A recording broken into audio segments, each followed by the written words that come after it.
జగన్మోహన్ రెడ్డి చంద్రబాబు గారు star campaigner. ఎందుకో చెప్పనా? ఉమ్, నువ్వు చంద్రబాబు నాయుడు గారి హయాంలో చేసినవన్నీ ఆపేసి, ఆ పథకాలకి చంద్రబాబు నాయుడు గారు ఏం చేశారో నీ ప్రతిదానికి నీ పరిపాలనకి చంద్రబాబు నాయుడు గారి పరిపాలనకి పోల్చుకునేలా చేసి ఆయనే స్టార్ క్యాంపెయినర్ కింద ఉన్నాడు. జగన్నే స్టార్ క్యాంపెయినర్ చంద్రబాబు గారికి. అన్న క్యాంటీన్ తీసావు, అది గుర్తుకొస్తాడు చంద్రబాబు గారు. కరెంటు బిల్లు ఒక్కసారి కూడా పెంచలేదేనా, నువ్వు 8 సార్లు పెంచావు, చంద్రబాబు గారు గుర్తుకొస్తారు ఆయనకి. అంతే కదా. ఆయన గుర్తు చేయటం అంటే లేదా ఆయన కోసం ప్రచారం చేసినట్టే లెక్క. ప్రతి అంశంలో లా అండ్ ఆర్డర్, కేంద్రం నుంచి నిధులు, నువ్వు అప్పులు తెస్తావు, నిధులు తేవట్లా, కేంద్రం ద్వారా నువ్వు అప్పులు తెస్తున్నావు. ఆ డబ్బు ఏమైపోయింది? చంద్రబాబు గారు ఇసుక ఫ్రీగా ఇచ్చాడు, నువ్వు అసలు అందకుండా చేస్తావు. అప్పుడు కూడా గుర్తుకొస్తాడు కదా చంద్రబాబు గారు.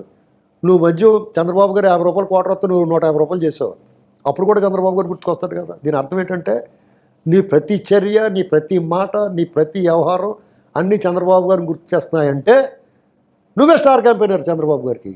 నీకు వేరే వాళ్ళు అవసరం ఏంటి ఆయనకి?